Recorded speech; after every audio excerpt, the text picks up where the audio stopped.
Hello there, how are you tonight, this evening, this afternoon, this morning? Welcome to the T4S channel. Today is March, I think it's the 13th, 2023. And this reading is from the writings of Manly P. Hall.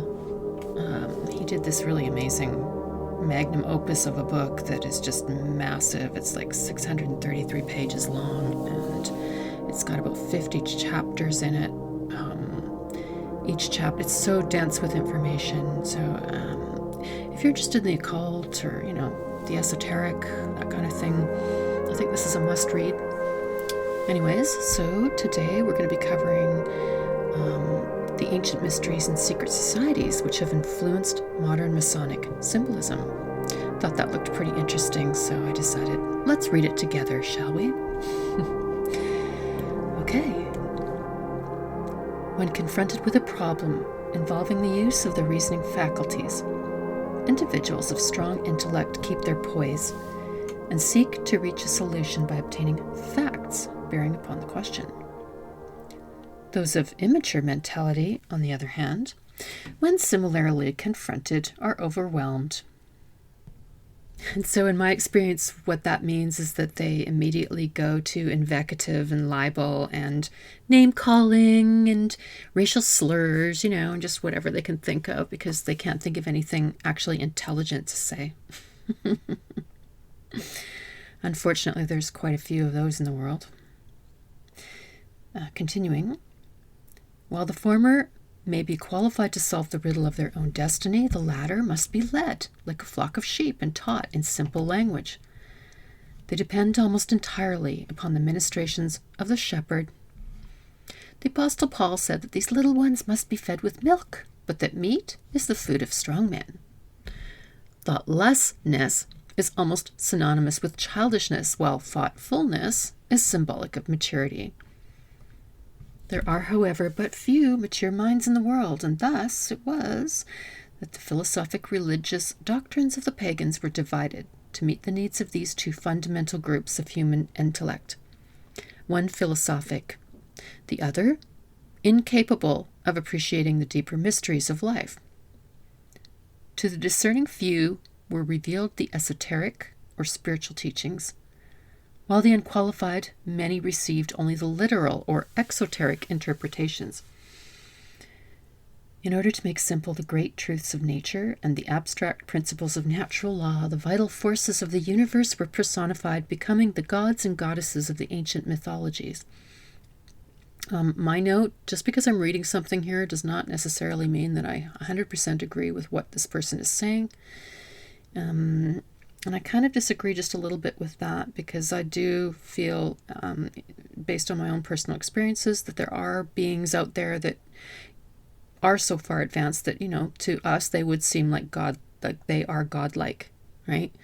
They're just further up the developmental chain towards the first principle. Anyways, but that does not negate their existence. So, when he's just calling them the abstract principles of natural law and vital forces of the universe that were personified, I just have to respectfully disagree with that, but that's just my opinion. While the ignorant multitudes brought their offerings to the altars of Priapus and Pan, deities representing procreative energies, the wise recognized in these marble statues only symbolic concretions of great abstract truths. And again, that's his opinion, that part there, I think. I personally think, they're calling them symbolic.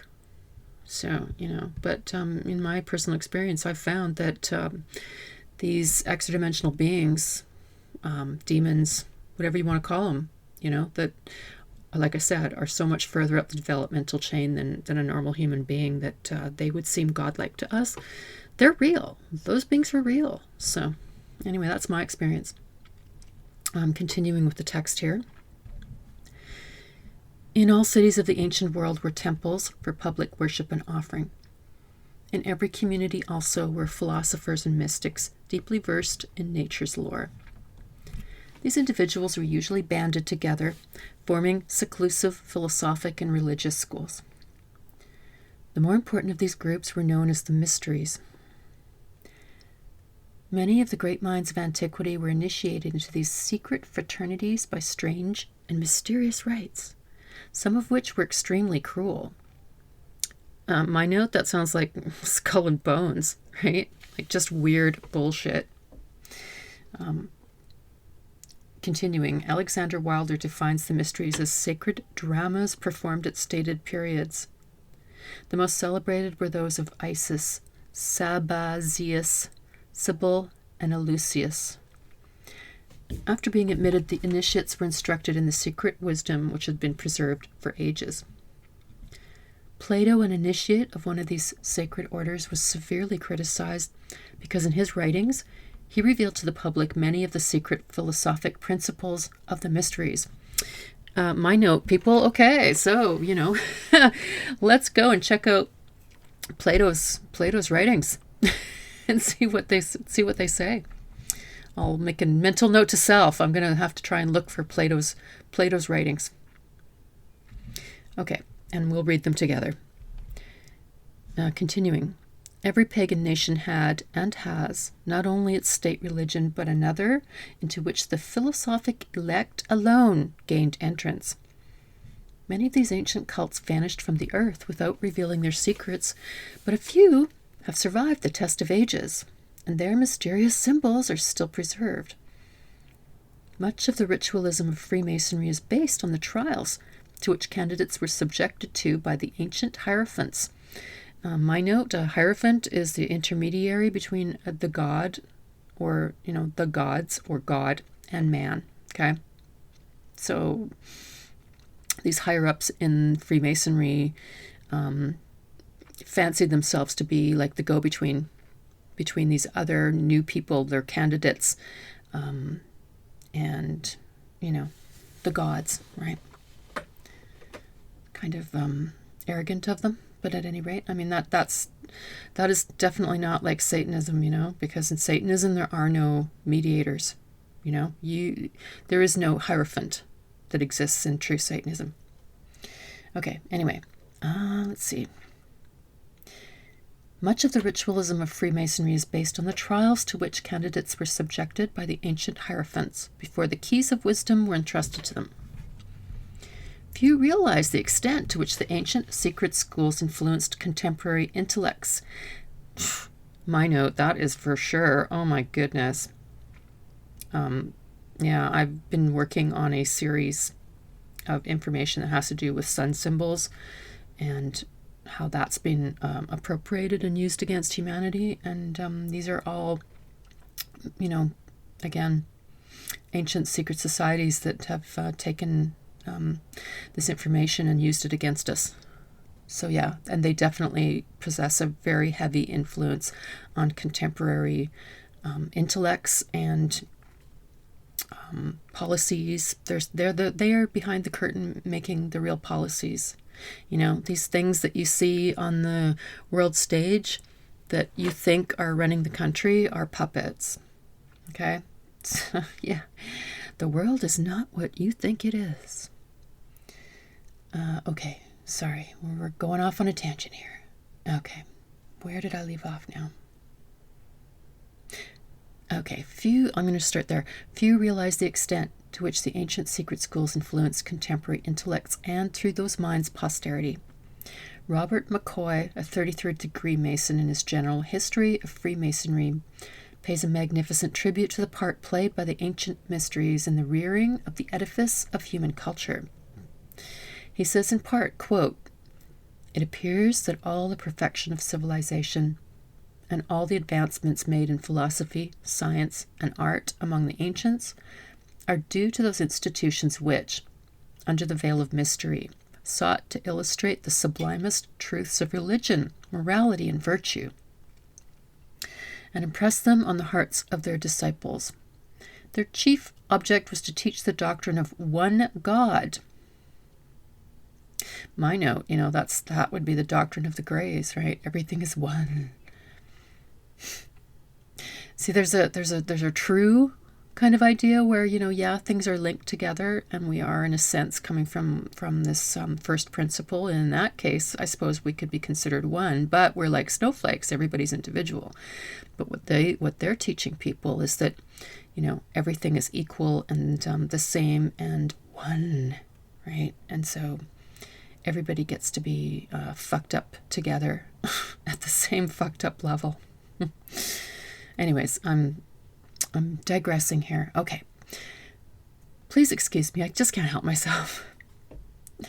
Their chief object was to teach the doctrine of one God, the resurrection of man to eternal life. Okay, I'll go with that one. The dignity of the human soul, and to lead the people to see the shadow of the deity in the beauty, magnificence, and splendor of the universe. All right. Some of that, it's interesting picking through this because some of it I totally agree with. And there's other stuff that just triggers me off like, ooh, that sounds like the enemy doctrine, It's kind of like that whenever you're reading anything, you got to try to use your discernment and your reason and try to pick out the threads of gold of truth, which I think of as threads of gold from among the dross, which is interpolations that the enemy puts into things in order to confuse people who are looking for the truth, right? There's a lot of pitfalls out there. Continuing. With the decline of virtue, which has preceded the destruction of every nation in history, the mysteries became perverted. Sorcery took the place of the divine magic. Indescribable practices such as the bacchanalia were introduced and perversion reigned supreme, for no institution can be any better than the members of which it is composed. In despair, the few who were true sought to preserve the secret doctrines from oblivion. In some cases they succeeded, but more often the arcanum was lost, and only the empty shell of the mysteries remained. Thomas Taylor has written, "Man is naturally a religious animal." I just want to interject, but I'm going to try to contain myself. From the earliest dawning of his consciousness, man has worshipped and revered things as symbolic of the invisible, omnipresent, indescribable thing, concerning which he could discover practically nothing. I just got to interject. It's true. Human beings naturally, it's just something that we like to do. We like to worship things, right? And Satan teaches that the one true God is the one that is within. So when you are worshiping something on a pedestal or an idol, you're worshiping a false god, because the real divinity is the one that dwells within you. Let me see. The pagan mysteries opposed the Christians during the early centuries of their church, declaring that the new faith, Christianity, did not demand virtue and integrity as requisites for salvation. I got to interject there. They were teaching people, oh yeah, you can do whatever you want, and then just right before you die, you just have to repent and confess your sins, and Jesus Christ will absolve you. Talk about taking away any kind of fucking responsibility from people. Continuing, Celsus expressed himself on the subject in the following caustic terms, quote, "That I do not, however, accuse the Christians more bitterly than truth compels may be conjectured from hence, that the criers who call men to other mysteries proclaim as follows: Let him approach whose hands are pure and whose words are wise. And again others proclaim, Let him approach who is pure from all wickedness, whose soul is not conscious of any evil, and who leads a just and upright life. And these things are proclaimed by those who promise a purification from error. Let us now hear who those are that are called to the Christian mysteries. Whoever is a sinner, whoever is unwise, whoever is a fool, and whoever, in short, is miserable, him the kingdom of God will receive. Do you not therefore call a sinner, an unjust man, a thief, a housebreaker, a wizard, one who is sacrilegious and a robber of sepulchres? What are the persons would the crier nominate who should call robbers together?" End quote. It was not the true faith of the early Christian mystics that Celsus attacked, but the false forms that were creeping in even during his day. The ideals of early Christianity were based upon the high moral standards of the pagan mysteries, and the first Christians who met under the city of Rome used as their places of worship the subterranean temples of Mithras, from whose cult has been borrowed much of the sacerdotalism of the modern church. Well, they stole a lot of, my note, they stole a lot of stuff from earlier belief systems and mysteries and so on. Of course they did. They borrowed from it. Oh, and also, back then, there were different sects of Christianity. Continuing. The ancient philosophers believed that no man could live intelligently who did not have a fundamental knowledge of nature and her laws. Before man can obey, he must understand. And the mysteries were devoted to instructing man concerning the operation of divine law in the terrestrial sphere. I think that's really true, because I know for myself, like, if somebody tells me to obey or to do something, I want to know why. I used to drive my parents crazy. They would tell me to do something, and I'd be like, why? So when they're saying here, before man can obey, he has to understand, that totally makes sense, right? Because otherwise, you're just blindly obeying, which is being a slave. You have to ask. And Satan always says, you've got to ask questions. Question everything, use your intellect and your reason. Ask freaking questions and think for yourself. Don't just blindly believe because somebody tells you, do it my way because. So yeah, before man can obey, he must understand. And the mysteries were devoted to instructing man concerning the operation of divine law in the terrestrial sphere. Few of the early cults actually worshipped anthropomorphic deities, although their symbolism might lead one to believe that they did. They were moralistic rather than religionistic, philosophic rather than theologic. So what does that mean? You know what? It means that, they were operating from a sense of human morals, because a normal human being that's decent, most human beings are decent, and they do understand morality, right? They don't need some religion dictating to them what is proper and moral, We all have a pretty intrinsic sense of what is moral and right and what's wrong, right? And, these earlier mysteries also taught, philosophic as opposed to theologic. Theologic is dogma. Philosophic is where, again, you're using your logic and your reason, and you're delving deep into the mysteries and trying to understand for yourself. And that requires being able to ask questions. So, if somebody's dictating theology to you, and they just expect you to obey, that's religion. Anyways, they taught man to use his faculties intelligently, to be patient in the face of adversity, to be courageous when confronted by danger, to be true in the midst of temptation, and most of all, to view a worthy life as the most acceptable sacrifice to God, the gods, I would interject, right? And his body as an altar sacred to the deity. That is actually very true.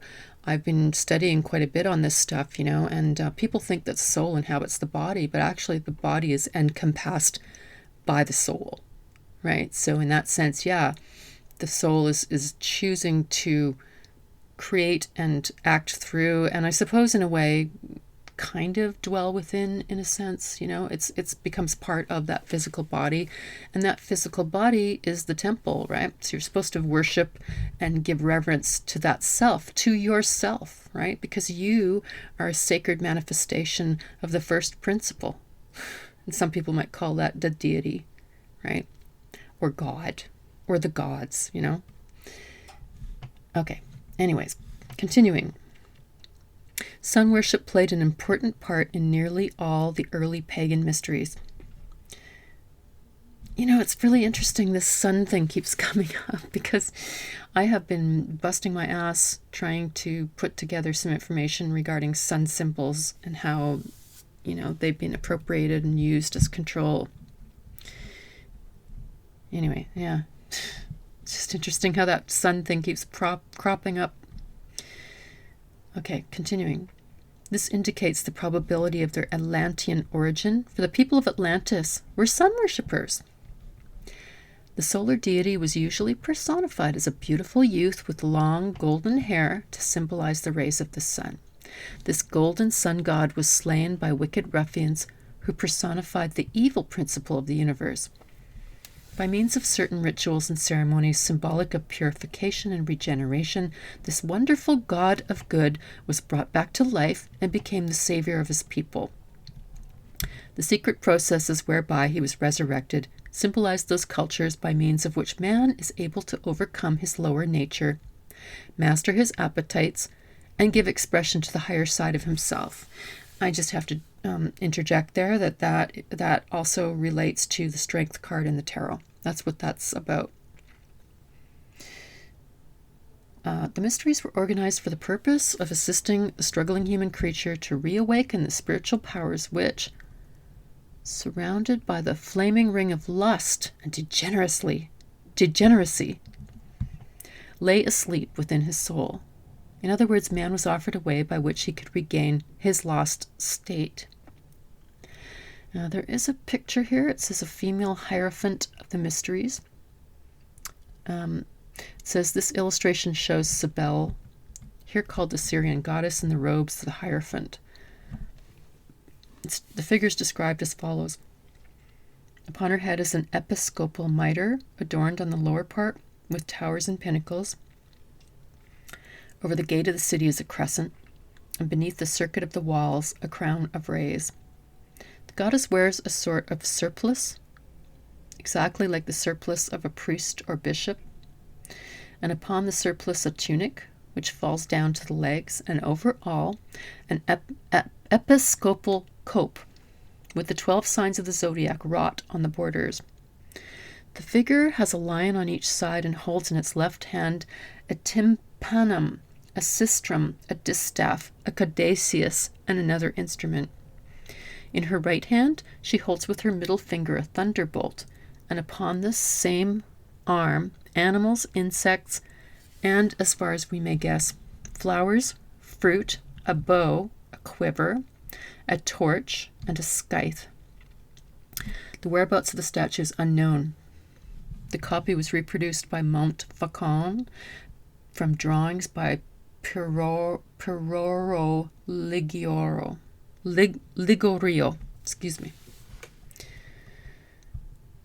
In the ancient world, nearly all the secret societies were philosophic and religious. During the medieval centuries, they were chiefly religious and political, although a few philosophic schools remained. In modern times, secret societies in the Occidental countries are largely political or fraternal, although in a few of them, as in Masonry, the ancient religious and philosophic principles still survive. Space prohibits a detailed discussion of the secret schools. There were literally scores of these ancient cults with branches in all parts of the Eastern and Western worlds. Some, such as those of Pythagoras and the Hermeticists, show a decided Oriental influence, while the Rosicrucians, according to their own proclamations, gained much of their wisdom from Arabian mystics. Although the mystery schools are usually associated with civilization, there is evidence that the most uncivilized peoples of prehistoric times had a knowledge of them. Natives of distant islands, many in the lowest forms of savagery, have mystic rituals and secret practices which, although primitive, are of a decided Masonic tinge. The Druidic mysteries of Britain and Gaul.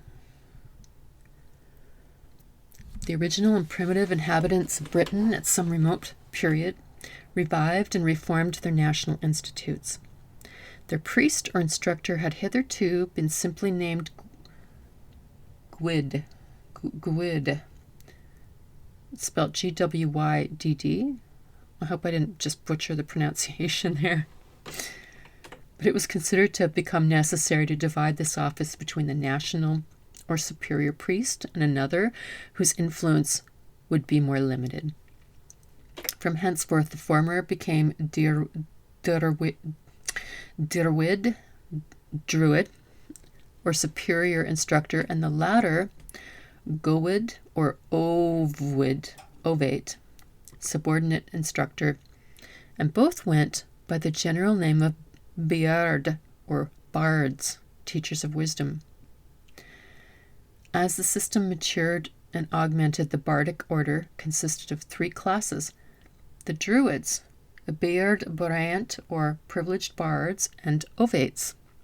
Ovates. I'm not sure how to pronounce that. Sorry, guys. See Samuel Myrick and Charles Smith, The Costume of the Original Inhabitants of the British Islands, which is a book, I think. The origin of the word druid is under dispute. Max Mueller believes that, like the Irish word drui, it means men of the oak trees. He further draws attention to the fact that the forest gods and tree deities of the Greeks were called Dryades. Some believe the word to be of Teutonic origin, others ascribe it to the Welsh.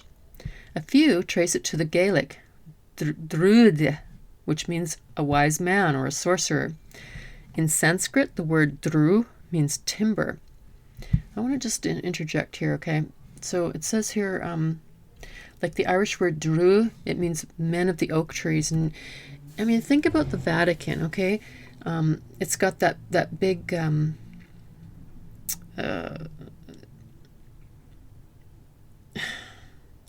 I think it's like an oak seedling, like a oh God, what's it called? It's that great big pineal gland sculpture is basically what it is, and they've got that sitting on one of the sides of the Vatican, right? So I mean, think about Gandalf, okay, and he had his oaken staff, right? There's a lot of sort of magic that's associated with that sort of idea, and it has to do with the pineal gland. The pineal, the third eye, right? So it's symbolic is what I'm trying to get at. At the time of the Roman conquest, the Druids were thoroughly, there's a reason why they're using these words, is what I'm trying to get at. Men of the oak trees. At the time of the Roman conquest, the Druids were thoroughly ensconced in Britain and Gaul. Their power over the people was unquestioned, and there were instances in which armies about to attack each other sheathed their swords when ordered to do so by the white-robed Druids.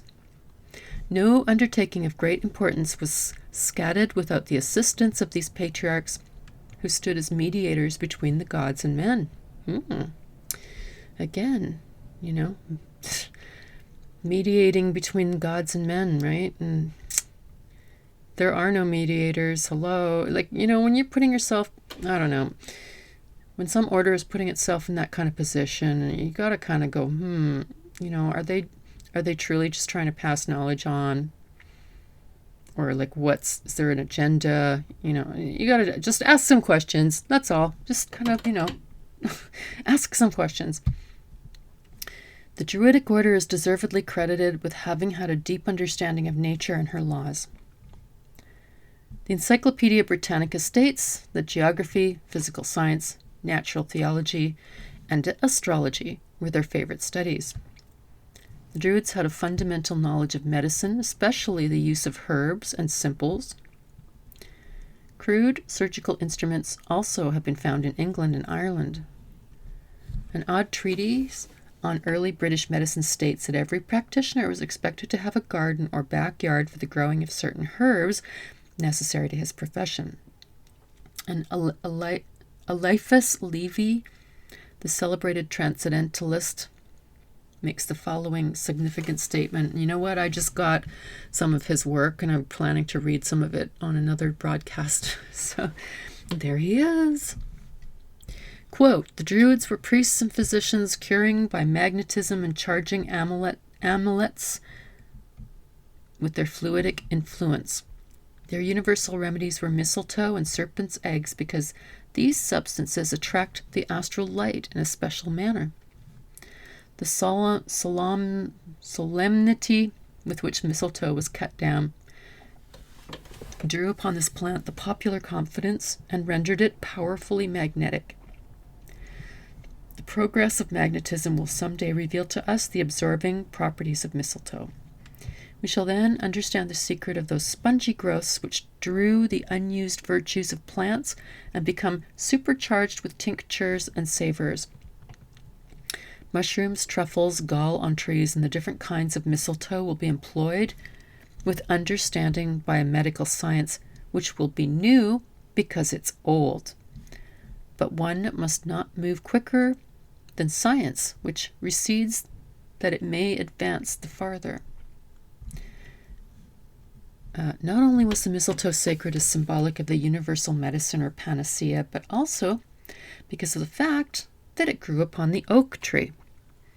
Through the symbol of the oak, the Druids worshipped the supreme deity. Therefore, anything growing upon that tree was sacred to him. At certain seasons, according to the positions of the sun, moon, and stars, the archdruid climbed the oak tree and cut the mistletoe with a golden sickle consecrated for that service. The parasitic growth was caught in white cloths provided for the purpose, lest it touch the earth and be polluted by terrestrial vibrations. Usually a sacrifice of a white bull was made under the tree. I just got to interject there, I don't know. I think that like blood sacrifice, whether it's an animal or a human, is just not a good idea, personally. Life is like sacred and beautiful, and you don't just kill it just because. Like, that's ridiculous. But anyway, so I got a problem with that. And I don't think it's satanic. Satan stands for life. He's not about death. And I don't see why killing something, is somehow going to be paying respects to a God who is all about life. Continuing, the Druids were initiates of a secret school that existed in their midst. This school, which closely resembled the Bacchic and Eleusinian mysteries of Greece, or the Egyptian rites of Isis and Osiris, is justly designated the Druidic mysteries. There's been much speculation concerning the secret wisdom that the Druids claimed to possess. Their secret teachings were never written, but were communicated orally to specially prepared candidates. Robert Brown, a 32-degree Mason, is of the opinion that the British priests secured their information from Tyrian and Phoenician navigators who, thousands of years before the Christian era, established colonies in Britain and Gaul while searching for tin. Thomas Maurice, in his Indian Antiquities, discourses at length on Phoenician, Carthaginian, and Greek expeditions to the British Isles for the purpose of procuring tin. Others are of the opinion that the mysteries as celebrated by the Druids were of Oriental origin, possibly Buddhistic. The proximity of the British Isles to the lost Atlantis may account for the sun worship, which plays an important part in the rituals of Druidism. According to Artemidorus, Ceres and Persephone were worshipped on an island close to Britain, with rites and ceremonies similar to those of Samothrace. There's no doubt that the Druidic pantheon includes a large number of Greek and Roman deities. This greatly amazed Caesar during his conquest of Britain and Gaul, and caused him to affirm that these tribes adored Mercury, Apollo, Mars, and Jupiter in a manner similar to that of the Latin countries.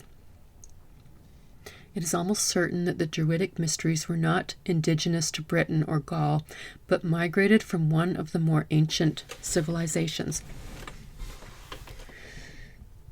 The school of the Druids was divided into 3 distinct parts, and the secret teachings embodied therein are practically the same as the mysteries concealed under the allegories of Blue Lodge masonry.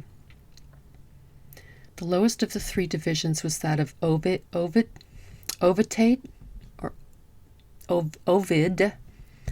This was an honorary degree requiring no special purification or preparation. The Ovites, it's kind of hard to pronounce that one, dressed in green, the Druidic color of learning, and were expected to know something about medicine, astronomy, poetry if possible, and sometimes music.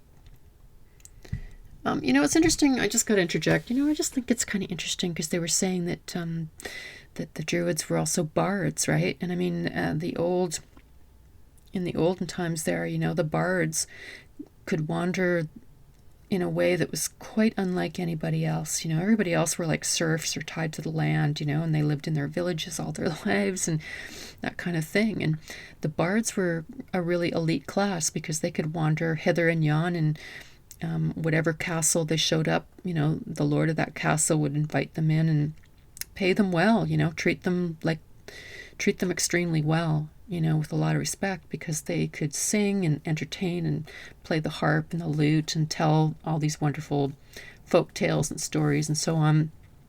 And I think it's a really great sort of a cover if you're out there looking for information and, exploring mysteries and whatever, and that might require you to travel and to talk to other people who are also, delving into the mysteries. What a great cover that is. Oh yeah, I'm just an entertainer, right? It's a terrific excuse to be traveling around the country. So anyway, I just wanted to throw that out there. An ovitate was an individual admitted to the Druidic order because of his general excellence and superior knowledge concerning the problems of life. The second division was that of Bard. Baird.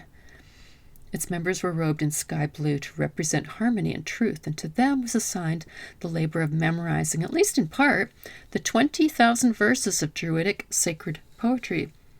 They were often pictured with the primitive British or Irish harp, an instrument strung with human hair, and having as many strings as there were ribs on one side of the human body. These bards were often chosen as teachers of candidates seeking entrance into the Druidic mysteries. Neophytes wore striped robes of blue, green, and white, these being the three sacred colors of the Druidic order. The third division was that of Druid, Dyrdan. Its particular labor was to minister to the religious needs of the people. To reach this dignity, the candidate must first become a bard Bryante. The Druids always dressed in white, symbolic of their purity, and the color used by them to symbolize the sun. I just want to interject, I think it's also kind of interesting in the sense that, back in the day, right, most people just wore, earth kind of colors, right? I mean, it's not like today where you can dress in all the different colors of the rainbow, and I would imagine that white would probably be a pretty tough color to maintain, and that would make it kind of special too, right? It's not just symbolic of the purity maybe, but it's kind of hard to keep stuff white back then, I would think. Yeah. Anyway, so yeah, the Druids always dressed in white, and the color used by them to symbolize the sun. There's the sun again. In order to reach the exalted position of Archdruid, or spiritual head of the organization, it was necessary for a priest to pass through the 6 successive degrees of the Druidic order. The members of the different degrees were differentiated by the colors of their sashes, for all of them wore robes of white. Some writers are of the opinion that the title of Archdruid was hereditary, descending from father to son, but it's more probable that the honor was conferred by ballot election. Its recipient was chosen for his virtues and integrity from the most learned members of the higher Druidic degrees. And there's another illustration here. It says the Archdruid in his ceremonial robes. It says the most striking adornment of the Archdruid was the Eodhan Moran, or breastplate of judgment, which possessed the mysterious power of strangling any who made an untrue statement while wearing it. Godfrey Higgins states that this breastplate was put on the necks of witnesses to test the veracity of their evidence. The Druidic tiara, or anguinum, its front embossed with a number of points to represent the sun's rays, indicated that the priest was a personification of the rising sun. On the front of his belt, the Archdruid wore the Liath Mesis, I can't even pronounce it, I'm sorry, a magic brooch or buckle in the center of which was a large white stone. To this was attributed the power of drawing the fire of the gods down from heaven at the priest's command. This specially cut stone was a burning glass by which the sun's rays were concentrated to light the altar fires. The Druids also had other symbolic implements, such as the peculiarly shaped golden sickle, with which they cut the mistletoe from the oak, and the cornan, or scepter, in the form of a crescent, symbolic of the 6th day of the increasing moon, and also of the Ark of Noah. An early initiate of the Druidic mysteries related that admission to their midnight ceremony was gained by means of a glass boat called Swerg Gwydrin. Sorry, guys. Totally butchering that pronunciation. This boat symbolized the moon, which, floating upon the waters of eternity, preserved the seeds of living creatures within its boat-like crescent. According to James Gardner, there were usually 2 archdruids in Britain, one residing on the Isle of Anglesey and the other on the Isle of Man. Presumably there were others in Gaul. These dignitaries generally carried golden scepters and were crowned with wreaths of oak leaves, symbolic of their authority. It kind of just makes me flash to, the idea of like the Green Man, right? Now, the Green Man is another name for Satan, but he wore a wreath of oak leaves. So that just kind of flashed into my head. Anyways, the younger members of the Druidic order were clean-shaven and modestly dressed, but the more aged had long gray beards and wore magnificent golden ornaments. The educational system of the Druids in Britain was superior to that of their colleagues on the continent, and consequently many of the Gallic youths were sent to the Druidic colleges in Britain for their philosophical instruction and training. Eliphas Levi states that the Druids lived in strict abstinence, studied the natural sciences, preserved the deepest secrecy, and admitted new members only after long probationary periods. Many of the priests of the order lived in buildings not unlike the monasteries of the modern world. They were associated in groups like ascetics of the Far East. Although celibacy was not demanded of them, few married. Many of the Druids retired from the world and lived as recluses in caves, in rough stone houses, or in little shacks built in the depths of a forest. And here they prayed and meditated, emerging only to perform their religious duties. James Freeman Clarke, in his 10 Great Religions, describes the beliefs of the Druids as follows. The Druids believed in 3 worlds and in transmigration from one to the other. In a world above this, in which happiness predominated, a world below of misery, and this present state. This transmigration was to punish and reward, and also to purify the soul. In the present world, said they, good and evil are so exactly balanced that man has the utmost freedom and is able to choose or reject either.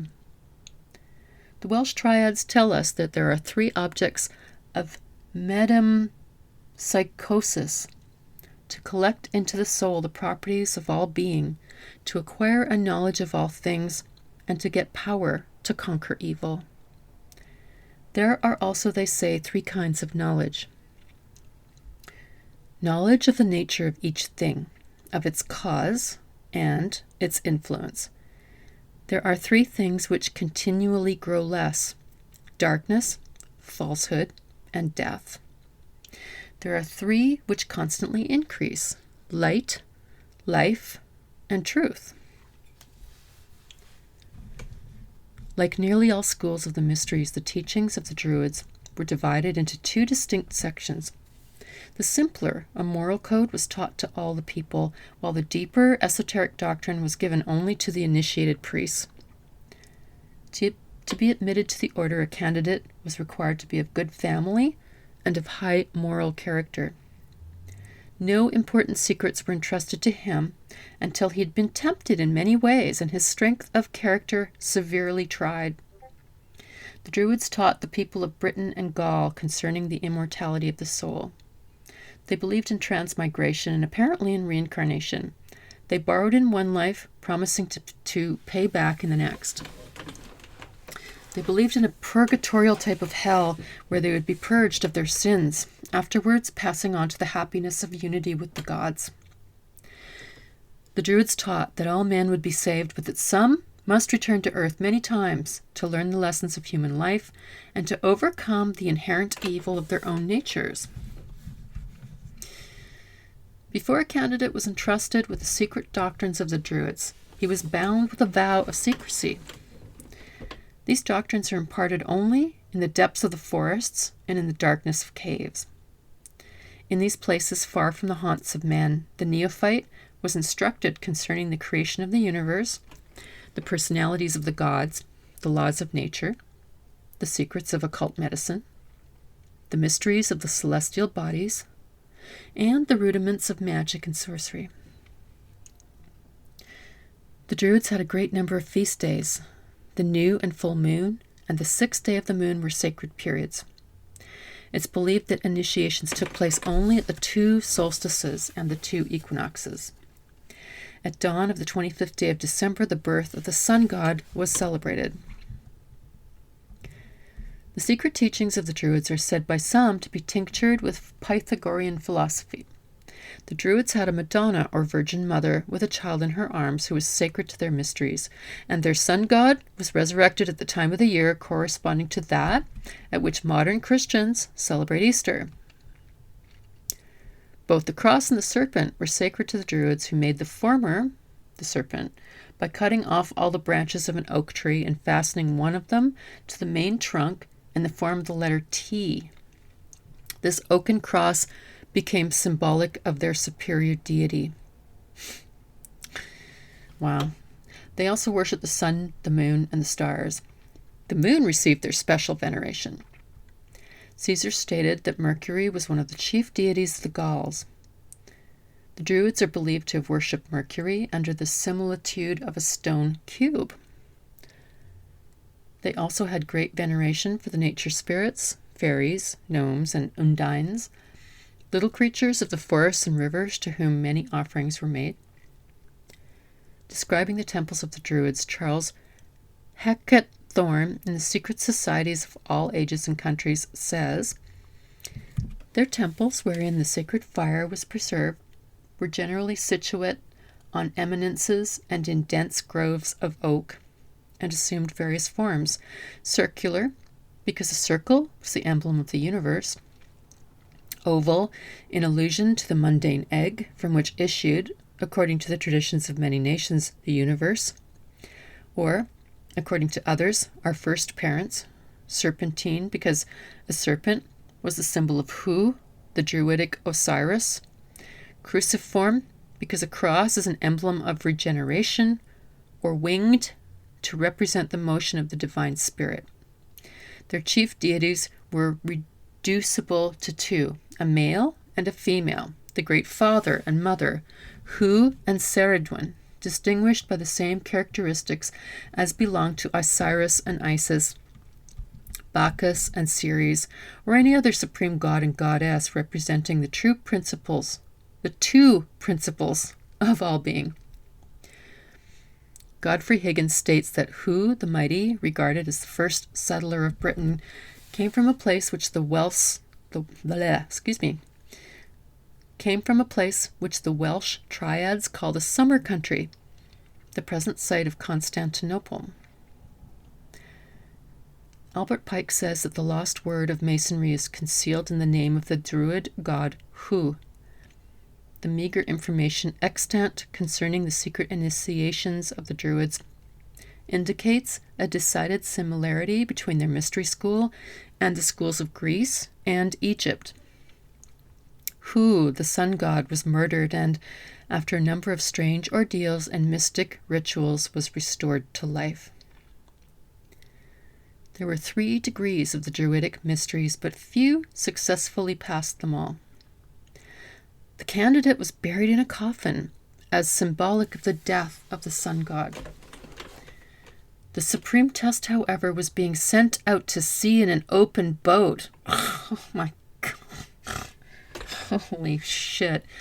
Yeah, that's a supreme test. While undergoing this ordeal, many lost their lives. Well, no shit. Holy crap. Taliesin, an ancient scholar who passed through the mysteries, describes the initiation of the open boat in Faber's pagan idolatry. The few who passed this third degree were said to have been born again and were instructed in the secret and hidden truths which the Druidic priests had preserved from antiquity. From these, these people study their asses off, right, and work their tails off for years and years and years, and they pass through all these different things and all these different initiations, and then at the very end, they shove them out to the open ocean in a little fucking rowboat. And if you live, then you get right, then you get to be instructed in the secret and hidden truths. Oh my goodness. From these initiates were chosen many of the dignitaries of the British religious and political world. For further details, see Faber's Pagan Idolatry and Albert Pike's Morals and Dogma, and Godfrey Higgins' Celtic Druids. Okay, I'm going to go just a little bit longer, just till we hit the top of the hour, and then there's probably going to have to be a part 2 because we're running late here. The Rites of Mithras. When the Persian mysteries immigrated into southern Europe, I just got to interject real quick. I remember watching this video that he's some fellow that works on one of those big shipping sort of ships, and he was doing like blogging with a podcast, and it was very interesting because he was showing you what its life is like on this massive ship, carrying all this cargo and crossing the ocean, right? And so some of them, you see the storms that are out there on the deep, right? And I mean, it is just absolute. I can't even imagine. Can you imagine being in a little freaking rowboat without any oars out in the middle of that? Yeah, if you survived, it's a freaking miracle. Oh my goodness. When the Persian mysteries immigrated into southern Europe, I don't think I would make it. That's for sure. I wouldn't want to do that. No way. I'd be like, you know what? I ain't getting in that boat, honey. I'm not doing that. When the Persian mysteries immigrated into southern Europe, they were quickly assimilated by the Latin mind. The cult grew rapidly, especially among the Roman soldiery, and during the Roman wars of conquest, the teachings were carried by the legionaries to nearly all parts of Europe. So powerful did the cult of Mithras become that at least one Roman emperor was initiated into the order, which met in caverns under the city of Rome. Concerning the spread of this mystery school through different parts of Europe, C. W. King in his Gnostics and Their Remains says, Mithraic bas-reliefs cut on the faces of rocks or on stone tablets still abound in the countries formerly the western provinces of the Roman Empire. Many exist in Germany, still more in France, and in this island, Britain. They have often been discovered on the line of the Picts' Wall and the noted one at Bath.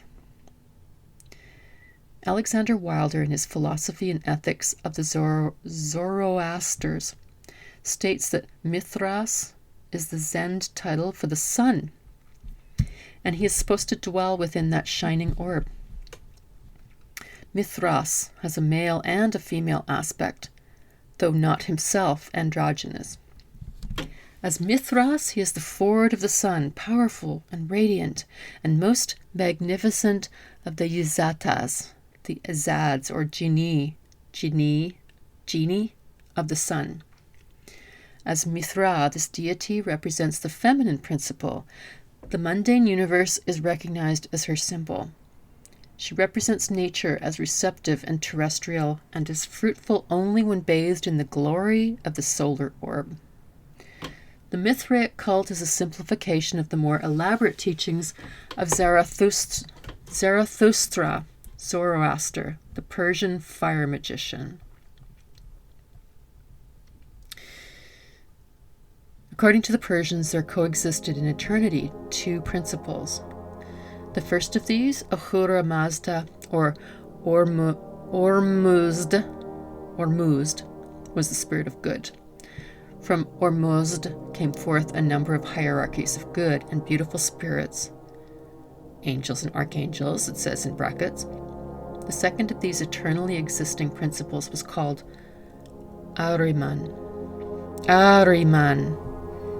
He was also a pure and beautiful spirit, but he later rebelled against Ormuzd, being jealous of his power. This did not occur, however, until after Ormuzd had created light, for previously Ahriman had not been conscious of the existence of Ormuzd. Because of his jealousy and rebellion, Ahriman became the spirit of evil. That Ahriman sounds an awful lot like Aryan, doesn't it? It's interesting. From himself, he individualized a host of destructive creatures to injure Ormuzd. Now, I'm just making an observation there. I'm not saying that I think that Aryan, white people are evil. I don't think they are. I happen to be white, so yeah, just an observation. Phonetically, it kind of sounds similar. When Ormuzd created the earth, Ahriman entered into its grosser elements. Whenever Ormuzd did a good deed, Ahriman placed the principle of evil within it. At last, when Ormuzd created the human race, Ahriman became incarnate in the lower nature of man, so that in each personality, the spirit of good and the spirit of evil struggle for control. For 3,000 years, Ormuzd ruled the celestial worlds with light and goodness. Then he created man. For another 3,000 years, he ruled man with wisdom and integrity. Then the power of Ahriman began, and the struggle for the soul of man continues through the next period of 3,000 years. During the fourth period of 3,000 years, the power of Ahriman will be destroyed. Good will return to the world again. Evil and death will be vanquished, and at last the spirit of evil will bow humbly before the throne of Ormuzd. While Ormuzd and Ahriman are struggling for control of the human soul and for supremacy in nature, Mithras, god of intelligence, stands as mediator between the two. Many authors have noted the similarity between Mercury and Mithras. As the chemical mercury acts as a solvent, according to alchemists, so Mithras seeks to harmonize the two celestial opposites. For some reason, when I think of Mithras, god of intelligence, right? Mercury, Apollo, right? I wonder if that's another name for Azazel? Is that right? Anyways, let's see. There are many points of resemblance between Christians. I'd have to look at my own notes to be sure of that. That just kind of popped into my head. There are many points of resemblance between Christianity and the cult of Mithras. One of the reasons for this probably is that the Persian mystics invaded Italy during the 1st century after Christ, and the early history of both cults was closely interwoven.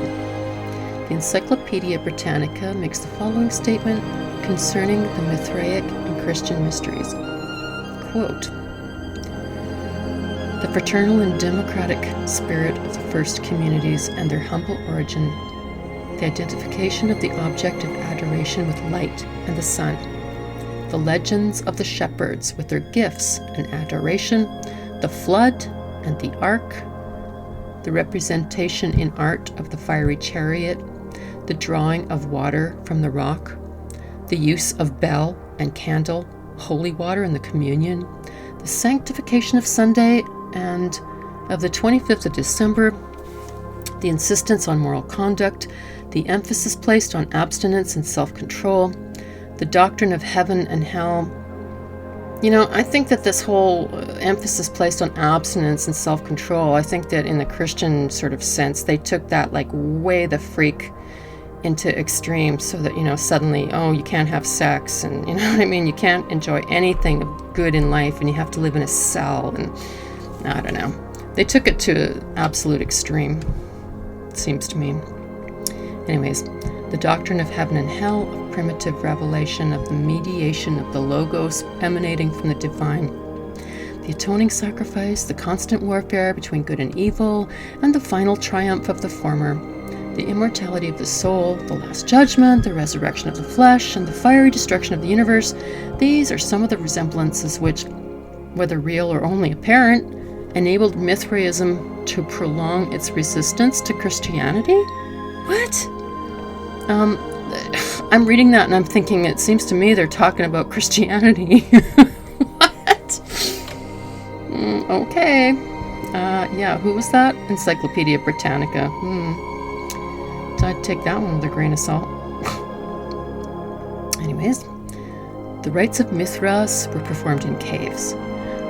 Porphyry, in his Cave of the Nymphs, states that Zarathustra, or Zoroaster, was the first to consecrate a cave to the worship of God because a cavern was symbolic of the earth, or the lower world of darkness.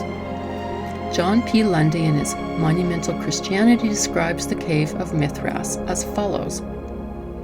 But this cave was adorned with the signs of the zodiac, Cancer and Capricorn. The summer and winter solstices were chiefly conspicuous as the gates of souls descending into this life or passing out of it in their ascent to the gods. Cancer being the gate of descent and Capricorn of ascent. These are the two avenues of the immortals passing up and down from earth to heaven and from heaven to earth. And you know what? We've hit the top of the hour, so I think I'm gonna just stop right there, I think. Yeah. People can only pay attention for so long. People get tired, and I think an hour is long enough. So I'll pick this up again in part 2. Thanks, everybody, for listening. I hope you enjoyed, and that maybe you learned some stuff, and, just enjoyed yourself. I know I enjoyed myself. And, we'll see you back here again real soon, and we will continue in part 2. So until then, I'm going to say goodbye for now, and we'll see you soon. Bye, guys.